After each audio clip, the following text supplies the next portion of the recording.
Ewan. Well, I've got Ewan here today, Councillor Ewan. I should keep forgetting to add the councillor bit. It's like forgetting to add Mr. or Sir in front of something. I noticed there's been a bit of an issue rise over the last little while about antisocial behaviour in the centre of Hamilton, in particular the Garden Place area. And the reason I'm here today is because I saw in the paper, which something I don't read very often to tell the truth, but you know, I happened to be in a cafe and lying on the table was one of the free newspapers with you and the mayor and something else in the picture, and this whole article on this issue, and that you've got some proposed extra bylaws to help deal with this. And I was just wondering if you, instead of me having to read the entire article and read the explanation because I'm lazy, but also so viewers of my channel can see it. Can you sort of explain what the bylaws you're planning on and what the expected outcome is? Sure. So my characterisation would be slightly different in the sense that this isn't necessarily a new thing. We've had antisocial behaviour in Hamilton for a couple of decades, and certainly in the last 10 years the level of antisocial behaviour in the CBD has escalated. I've noticed that quite a bit being in town a lot, especially in Garden Place. I've noticed things that haven't really bothered me, but I could see how they could affect participation and use of Garden Place, for instance, is a big one. So certainly over those last sort of, from now going back, council with other affected parties, other agencies, NGOs and obviously departments of government have been working on multiple strands to try to eliminate the ultimate reason or occurrence of homelessness, the root source of the problem. And of course it's multifaceted. If you've ended up homeless, it's for an array of reasons, whether it's mental health, whether it's addiction, whether it's poverty. All of those things add to why you end up living on the street. And it's not unusual for it to generally be a combination of those three.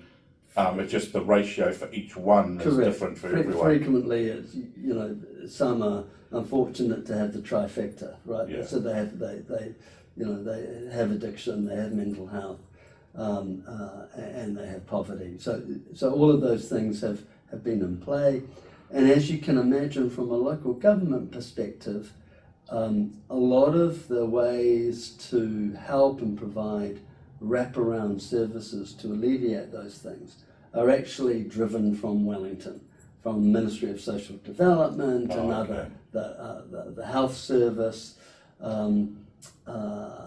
etc., etc. And they don't exactly seem to be adequate at the moment. I guess society is constant. It's my personal view that they don't seem adequate. I think ultimately our house system constantly needs improvement. But I don't accept that the health system isn't functioning. It always can do more and better, but the people in the health system are dedicated and are trying their very best, and you can have the broader narrative about whether it's underfunding, whether it's efficiencies, all of which is probably true. But the reality is, clearly, despite all best efforts, we still have this level of homelessness, and the solution, as is the cause, will be multifaceted. And so what we have seen in very recent times is an increase in the level of antisocial behaviour, particularly in the CBD and particularly in Garden Place. Now, Why should we care? Well, that in my opinion is pretty obvious. This Garden Place is the chosen premier spot of the centre of our city. It has primacy. It's the essence of the CBD, and it is a beautiful place to enjoy and to activate, and businesses surround it.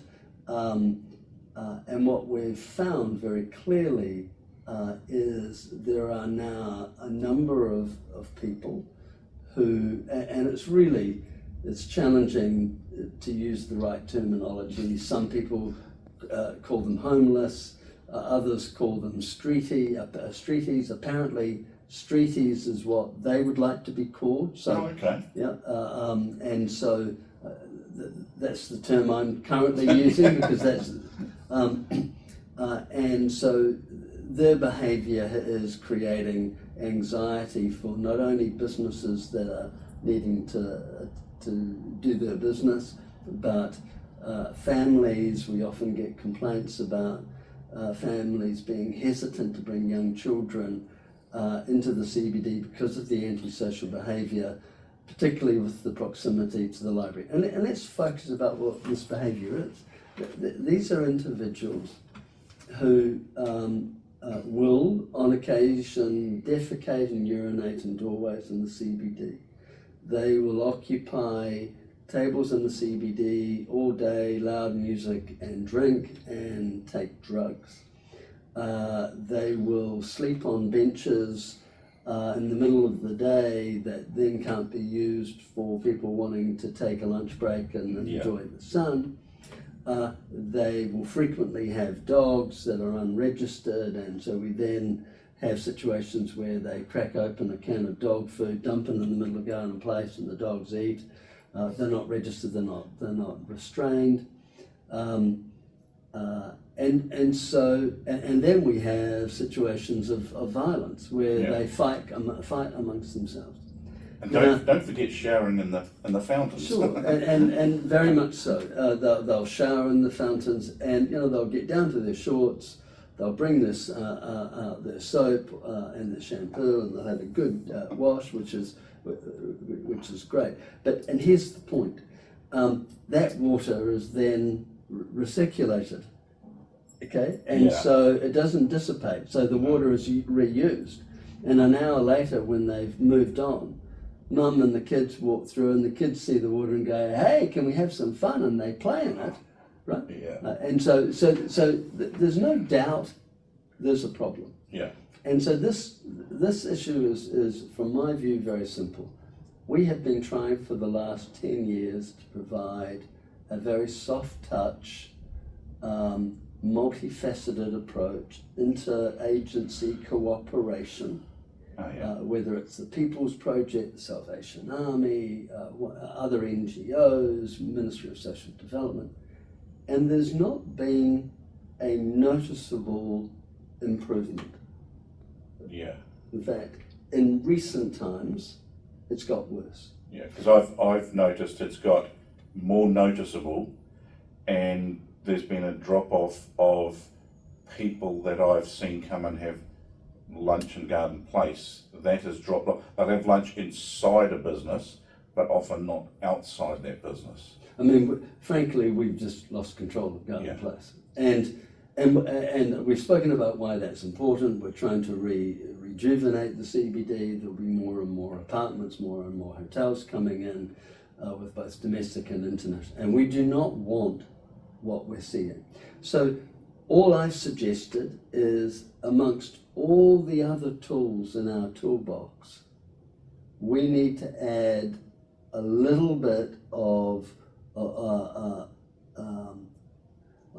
we need to try to improve and provide some legislative or bylaw framework that will empower or enable our city safe and police to take a more proactive approach and have these bylaws as the justification.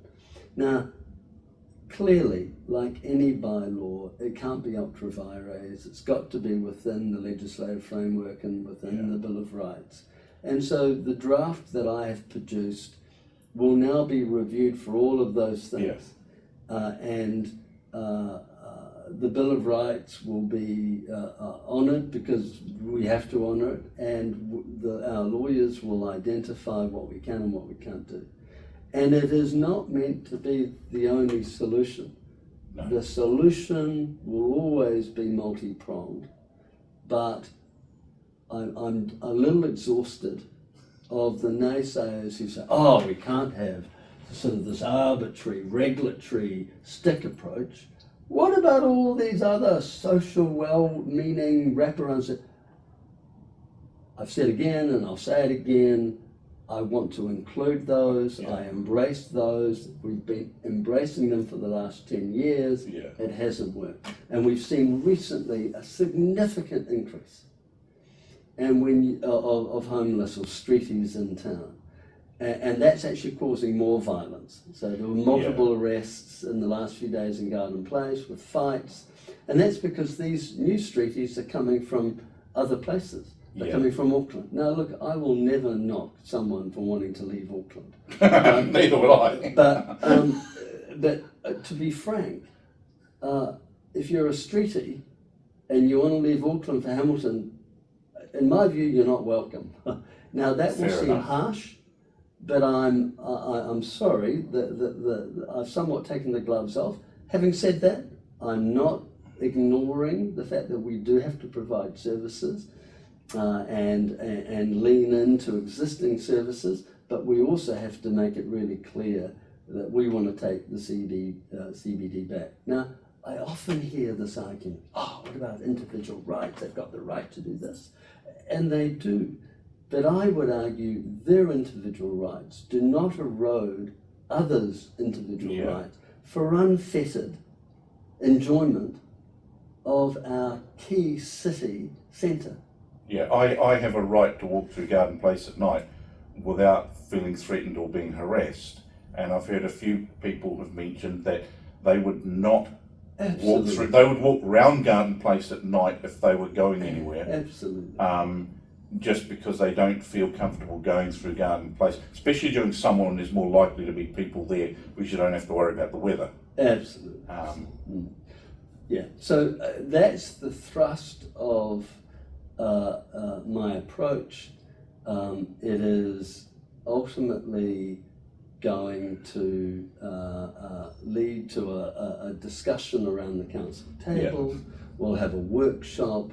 We'll get some legal advice as to the Bill of Rights and what steps we can take. Once we identify those things, we will need to try to work on a holistic approach. Yeah, because if you can take the bylaw aspect and have that within the bounds of civility and combine that with the services, it gives motivation for people to take part in those services, etc. And we don't, to be honest, from my point of view, we don't want to become a soft touch for people living on the streets from outside of Hamilton, where they go, oh, that's an easy place to go to, and you let do what you like without any consequences. And like you're saying about people's individual rights, yes, people sometimes forget also that with rights become responsibilities. So if you want to do that, you also have a responsibility to behave in a reasonably decent manner, not cause distress to others, etc., etc.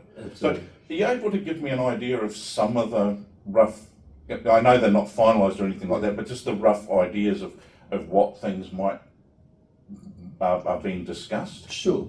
So, as I said, they would be a suite of bylaws that would work in conjunction with all of the other initiatives we're doing. Some have raised, just on a point, well, why would you spend money on bylaws? Shouldn't you provide additional funding to existing social and NGO services? My comment to that is, well, I'm happy to look at NGO services. I understand there is some planning about creating a destination for streeties in the CBD during daytime hours. Okay. And so I would support that, and of course say that in addition to all the other things, so this becomes an and discussion. Yeah. We're adding, and so that our city safe or police could say, no, look, that behaviour is not appropriate, it's a breach of our bylaws, but here's a destination you could go to. Yeah. So I'm happy to engage with that. And some have argued, both within council and some of the NGOs who are in the business of providing services in the NGO field, are sort of saying, wow, why would you waste money developing bylaws? Just give us the money, we know best. My view is a holistic approach is required. It needs to be multifaceted, and it's not about one solution that's multifaceted. So it's got to be all of those things. So in terms of the types of bylaw we're talking about, well, some of them are really simple. And in a mature society, you'd probably think you wouldn't need to introduce them. Well, there's probably things there that I would go, oh, I never know you needed that. So one of the bylaws could say, you're not allowed to wash in our fountain, right? You're not allowed to, you can walk through the fountain as kids and play, but you're not allowed to go down to your shorts, take your shampoo, and wash in our fountain, because it's simple. That's not its purpose. Second, it's not healthy, because we recycle that water because it's a fountain, and then kids play in it. So it might be as simple as you may not wash or shower in our fountain. Because a lot of people I don't think realise that the water in fountains is actually just going round and round in a big circle. It's not going down the drain and coming from somewhere else, like your household water. Because it's a fountain, and water is precious, so we don't waste it. Yeah. And because we never designed it thinking that somebody would take a shower in it. But more importantly, and this is critical, this is absolutely critical, there are other easily accessible alternatives. We have great organisations like Orange Sky, who's an NGO. They have an amazing orange van, and it has a shower and a laundry facility in it, and homeless can bowl up and have a shower and have their clothes washed, right? So this is something that already exists, has existed in Hamilton for a number of years, and has been part of that multi-pronged strategy in the past to provide these types of wraparound services. The other thing I like about that group is someone can sit and have a chat with them if they need to while all this is happening. And absolutely. They're brilliant. I bumped into them by accident on the street once and had got chatting to one of their people. They're brilliant. Yeah, and council, and as does a number of philanthropic organisations, they contribute to Orange Sky. And I think we gave them $10,000 last year in a grant. So we recognise they play a role. So my point is, there are other meaningful options for them to have a shower and to wash their clothes. They don't need to use our fountain in the CBD. So that could be one bylaw. A second bylaw could be, if you leave all your what we often find is that there is a lot of clothing and bedding and personal effects left behind for the whole day. So they'll leave or hung up on trees to dry and things like this. Well, I guess I'll get to the clothesline argument. But I'm talking about bags of clothes, trolleys, personal effects that they take with them. Now, my point is, if they then just leave those there and disappear for 5 hours and go into the library, we then have a problem of littering in our city. And so if the bylaw could say that, if you leave your possessions for a period of time, and we can discuss the period of time, council is going to pick them up, and we're going to store them for a certain number of days, and if they're not claimed, we're getting rid of them. Now, we've had a circumstance recently where council staff responded to a complaint on Hamilton City Council's app called Antenno about littering, and it was a couple of blankets and there was clothes, and they were picked up and they were destroyed. The streetie came back and went, "Where's my blanket and clothes?" "Well, you were littering, they've been destroyed." Council then turned around and wrote the person a cheque and gave compensation. So that sort of nonsense, crazy. If it's absolutely factual, that sort of nonsense just can't happen. Because you get streets like my street occasionally had stuff dumped out at the curb. Yeah. That's never going to be picked up by the rubbish people. So you call council and then they deal with it, right? And if you don't know that belongs to someone, that stuff belongs to someone, those clothes and garden, then it's no different than the couch dumped on the curb on my street or whatever. Yeah, absolutely. So at the end of the day, that could be another bylaw, and we can protect individuals' property rights by holding it for a period of time before destruction. We've already got a number of other, you can't consume alcohol, there's an alcohol ban, that's being ignored.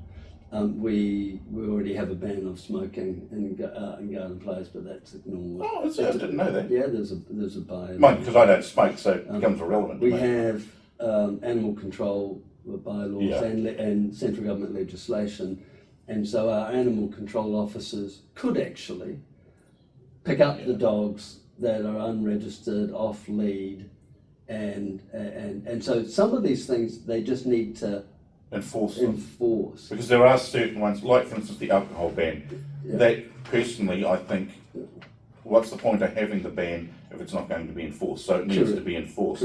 And that removes some of the problem, because if they're not drinking in Garden Place, that means they're less drunk when they're there. You make a really good point. I mean, there is this legitimate argument that says, look, if we're not going to enforce them, why do we have bylaws? It's an interesting statement, and I would simply say, well, if that is our broader approach, we don't have bylaws if we're not immediately able to have the resources to enforce them, then we would have to unravel hundreds of bylaws, right? And so I don't think it's a legitimate argument to say we shouldn't have one. We should have them, and then we can have an additional argument about funding, and that is a function of prioritisation and resources, right? And we need to have those debates. And even enforcement needs to be weighed up against, like, because there's some bylaws that if you were really picky, you could cause a lot of problems by enforcing every single bylaw all the time. But there needs to be some flexibility with, is the breach of this bylaw causing a problem? Like someone walking through Garden Place smoking, no one, unless someone actually complains, who the hell cares? But if a group of people have got lots of alcohol and drinking and getting rowdy and partying, well, then that's one that I think should be enforced. Yeah, and often... That's totally different than the person who's just sitting there having lunch and one can of beer. That's completely different. Well, that would be a breach of the bylaw. That's different than the group of 6 people drinking a couple of dozen beers in Garden Place and getting rowdy. They're two different things. Sure, but would both breach the bylaw. Yeah. And so another bylaw, and this would be slightly trickier, and it's one about loitering, where we frequently have people who will hold up on a table in Garden Place for prolonged periods of time, drinking and causing noise. But, well, let me rephrase that. If they were causing noise and spending there all day and engaging in loud conversation, in theory they haven't breached any law, right? Yeah. And so there's going to be this fine work needed to be required to be done about a loitering bylaw. But I'll wait to hear what legal advice we get. Yeah, because how do you define loitering? Because and when do you apply? Because if it's applied too strictly, just waiting for an hour while your mate's up at a job interview could be counted as loitering if someone's too overzealous with it. Absolutely. And then the other extreme is what we've got at the moment, where it's a free-for-all, because it's not applied. And people sleep for all day on a bench in the middle of Garden Place. Now, which is that to me would count as loitering, because that's different than someone just sitting having a rest. But you're right. But it does, if you've had a hard day at work and you're having your lunch and you go out and you lie on a bench for 20 minutes. Yeah. I don't see that as a problem. Yeah. Right? And so there are, and this is like all of these things, there will need to be a holistic approach to it. It's multi-pronged. The nuances and the interpretations need to be worked through. What I'm saying is continuing to do what we've done in the past isn't working. Yeah. And so I have, I've noticed one councillor has taken a hard stance saying, these aren't necessary, these are a waste of money. The same sort of person who will say, oh, well, let's get rid of library fines as well, and let's get rid of all of these things, because inevitably it's always council's fault or society's fault. It's not the poor individual who's misbehaving, because they have a legitimate reason for why they're misbehaving, because it's either mental health or addiction, or they weren't well raised. There's always, and we as society should. And okay, we could go on a whole tangent on responsibility. So in a mature society, stick and carrot works. Yeah. Right? You may drive a motor vehicle, but you need a license. Yeah. And you can't drink.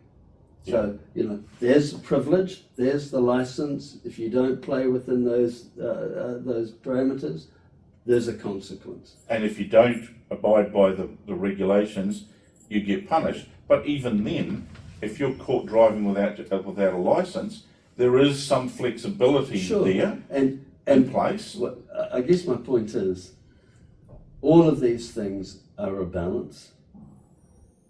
I envisage, if bylaws are introduced, that people are moved on, people are encouraged to, and that's why I would support some funding towards, with other agencies' participation into an NGO who is providing an alternative destination, right? In the same way as we've illustrated, you shouldn't be showering in our fountain because there's a legitimate alternative with orange sky.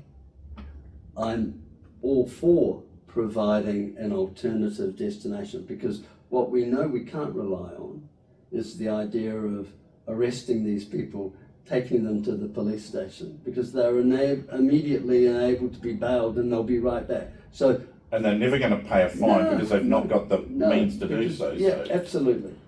I think that gives you a broad outline of the thinking. I remind everybody that this is a process. The process is this: we have drafted some bylaws. I'm saying that the bylaws could be an extra tool in a toolbox. Yeah. That the bylaws will have to be reviewed by our legal experts in terms of any potential breaches of the Bill of Rights or any other legislation. Any fine-tuning in or changes that would be required in editing would then be made. We are then working towards a workshop where we can have a broader discussion holistically about all the multiple elements that need to be brought together, both in terms of a potential destination for streeties during the day, what funding could that be, what is MSD looking at, what's the state of homelessness and the MSD. So it's quite an involved process, but it starts with ruling out the things that can't legally be done or that would be a breach of people's rights, etc. Yeah. Getting those out of the question to start with, and then discussing the remainder and how that's going to be and then you implemented. formulate that, and then you've got to consult on it.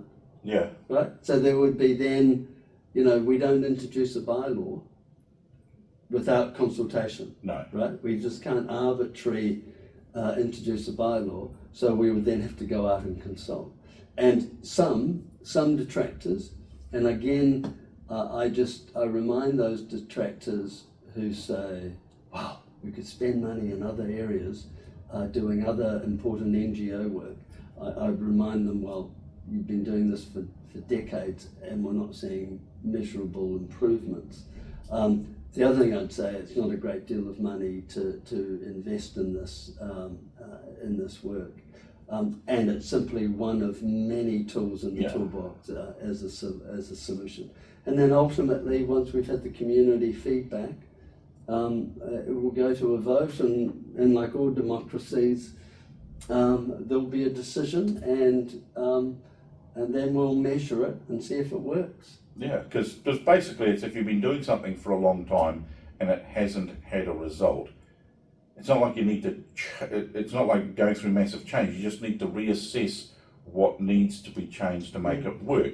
It's no different than at school when you got a report card and the teacher goes, well, you've been doing the same thing for 2 years and you're getting nowhere, you need to make some change. I don't disagree, but in Garden Place example, there's a more practical reason why we want to have this review and discussion, because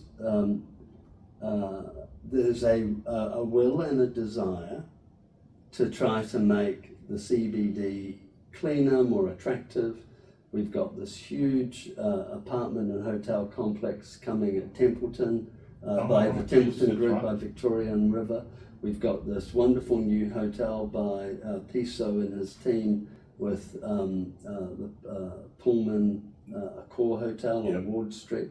And so it is going to be a destination that needs to be the essence of the CBD, and it has to be fundamentally safe. And we as a council had, in the midst of talking about spending $280,000 on some improvements outside the library, where there was to be a sort of a playground activation area to try to attract more families. Yeah. And so what really underlines this is the antisocial behaviour has been around for a long time. It seems to be getting worse. It's now centred in the CBD. Yeah. We've been having all of these attempts to try to fix it in the past. They haven't worked. And we're about to have a discussion of should we spend $380,000 in making a play area in the midst of where all the streeties are. And you'd think to yourself, maybe that's not such a clever decision until we've tried to come up with some other ideas of having to address the antisocial behaviour. It's like coming up with a brilliant idea to build a house on a swamp. Correct. But then suddenly realise, but it's going to sink into the mud. Oh, maybe first we should drain the swamp. Yeah. So I love that analogy. I want to drain the swamp. Yeah. And then I will be the first one to identify who do we want in the CBD. Who do we want? We want workers having their lunch breaks. We want community groups and families and kids playing, accessing our libraries. We want consumers choosing to come into the CBD to buy from our great retailers. We want people living, working and playing in the CBD. We want a rejuvenation of the CBD. That comes from these new apartments, and to make them safe.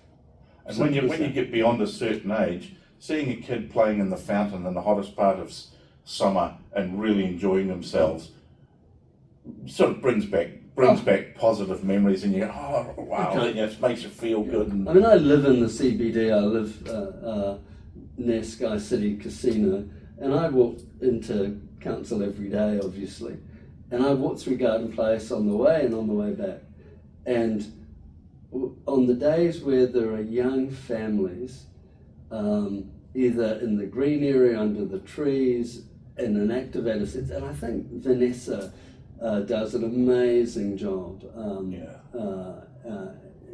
putting these things on, and I'm just terrified at hearing seeing the antisocial behaviour and families feeling unsafe right in the heart of the city. So in essence, you've seen both sides of it and have come to the conclusion which you would like to see more of and which you'd like to see less of. And that's why I'm saying. And I think that reflects the majority of the population, because there's a lot of people I've come across who both would like Garden Place in particular to be safer, but also would like to see more things like the Gourmet at the Gardens, a mini version of that here, a mini version of the farmers market, like the old style markets in Garden Place, even just once a week that you could go into, and that's not going to happen as things are right at the moment. Well, I mean, if you're a mum with kids, or if you're looking at going somewhere to shop, why would you want to come into the heart of where our drug dealers and the antisocial behaviours be, where you could see someone defecating? I mean, that's not what you want. It should be a place of joy and celebration, much like when the Lantern Festival was down there just a few days ago. Correct. You know, all party and enjoyment and celebration, people having safe fun and for families and everything. Absolutely. But look, I will make this comment. This isn't a problem we can't ultimately fix. No. Right? We can fix because I think Hamilton's the greatest city in New Zealand. We can fix it because we have a desire and passion to want to fix it. And we've got to understand that that business is reliant on the CBD being a safe place to be. We as a city have, in our district plan, said that primacy or the heart of where we want office space is in the CBD. So, you know, we don't want and we don't permit office space buildings in other parts of the city. That's our district plan, right? And on that basis alone, that tells me that my role is making sure that the CBD is a safe area for people who really do want to work, live and play in Hamilton. And that doesn't include the streeties. And I know that's not politically correct, but you know. But if enough people want it and are willing to work towards it, it can happen in a way that works for everyone without being overly negative. Sure. And it can work in a positive way. Because the other side of the coin is the life of these people who are the problem in Garden Place is, I can't imagine that that's a good life for them. So showering in the fountain, personally, I can't see how that's as good as showering at the blue sky, that sort of thing, or orange sky. I mean, I acknowledge that those streeties, you know, that they've had a tough time. And you know, we are privileged in New Zealand to have a health system, an incredible social welfare system. Now, I know it could be, it's a work in progress, and ideally it could be better resourced, and I hear all of that. But let's just keep it real in the sense of a lot of the world, what we have in New Zealand, we're pretty darn lucky. You don't go into debt just because you went to hospital for a night and things like that. And look, I know some of the streeties are recently released from prison. I know a lot of the streeties are recently released from Henry Bennett, or there's a lack of space in the Henry Bennett. I get all of that. And for those whose job it is to work in those areas, MSD in the health sector, NGOs who are in that business, that's their area of expertise and focus. My area of focus and expertise is ensuring the city that I help and participate in governing is a safe place for our citizens. And I accept that if you're in in a challenging position, you're still a citizen. But my priority is making sure your individual rights and behaviour does not erode the broader rights of the community and the rights for them to enjoy unfettered, safe access to a community space in the middle of the city. And that has to be the priority for me. Yeah. And if in the process you can help those people, then that's a win-win. Absolutely. Yeah. But absolutely. But respectfully, they have to be wanting to help themselves, right? Because if you have mental health and if you have addiction, and this is, we have systems, we have processes, we have. There's an opportunity for you to get that help. But you've got to want it. But you've got to want it. Yeah. And I accept that there are some who won't or can't, and I accept they continue to need help, but they've got to live within the norms of society, in my view. And I accept some would say, well, if we do this and we just move them on, we're moving the problem elsewhere. I'm not going to disagree with that, but what I'd say is the underlying cause may take a whole lot longer to resolve. Yeah. I'm interested in a solution that helps those people who want to use the CBD now. Yeah. And some of the things you've talked about also aren't just a case of pushing people elsewhere. It's a case of saying, this is what we don't want, but we're going to help you get what the help you do need in the process. Sure. Yes, we'll push you away from the centre of the city, but we'll give you the help at the same time if you want it. Yeah, don't forget, for years we've had this interagency organisation whose core focus has been trying to address this problem for years. Yeah. Hamilton City Council's been involved, Salvation Army's been involved, MSD's been involved, the police are involved, multiple NGOs are involved.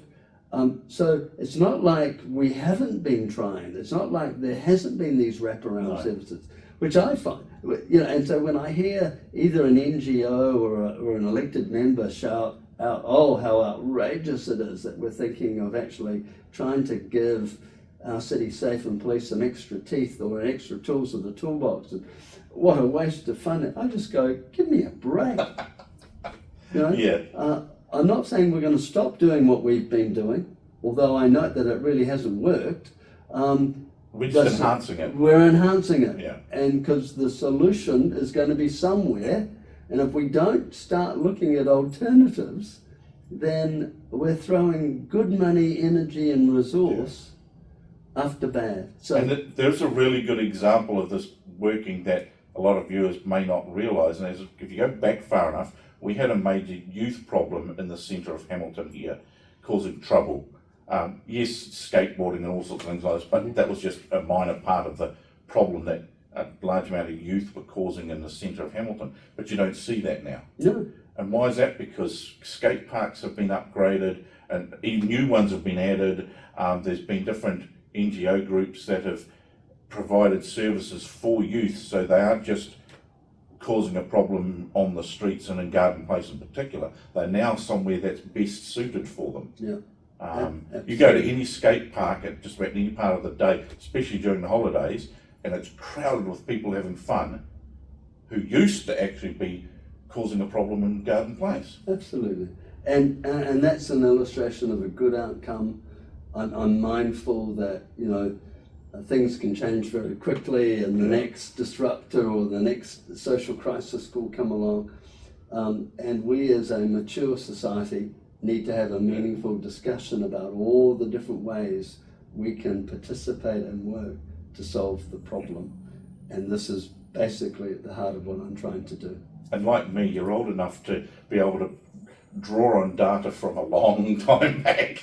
Well, yeah, unlike some, I've been in this part of this institution since 2001. So I know all the initiatives we have tried to address and all the willingness to partner with government agencies to try to address the the root cause of these problems? And the answer is it's incredibly complex, and I acknowledge that. I accept that what we've been doing hasn't really had much of an impact.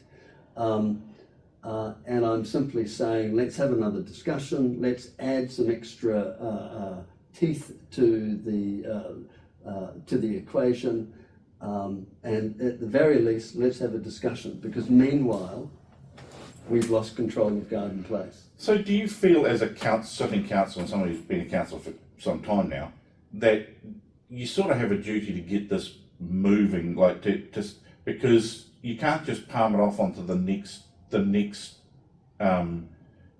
council and say, oh, we'll leave things, we'll let it go along as it is, because this is, I think, what's happened so far. It's been going, oh, we'll let it go, we'll deal with it how it is now, we'll use these agencies, etc., and no one's really got enthusiastic about moving forward. We've had this situation for 10 years.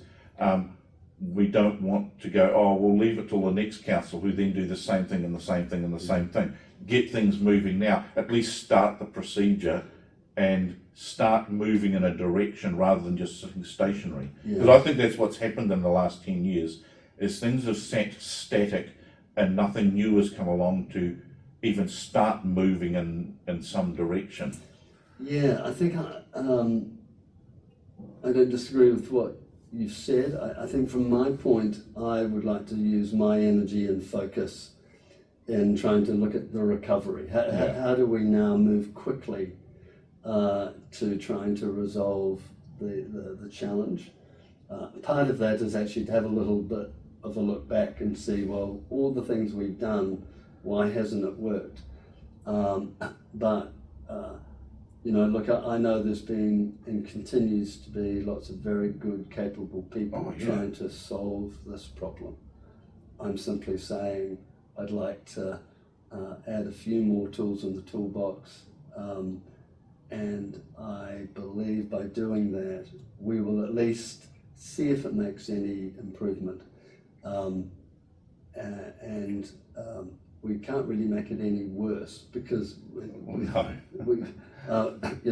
we've certainly lost control, and that's unfortunate for our business owners, people living in the CBD, and I'd say for elected members who keep saying we should just do what we've always done, because eventually people are going to wake up and think, well, maybe we need new thinking and new people. It's easier to stay sitting doing what you're doing. It takes a little bit of work to actually stand up and actually make change. Yeah. And we need change to happen. We do. And this looks like it might be the direction that is going to work. Yeah. And if it is, it's not just one individual's idea, right? It's a team of people who's passionate and dedicated. So this isn't about me or anybody else. This is about simply saying, as a community, as a council, as agencies, are we willing to try something slightly different?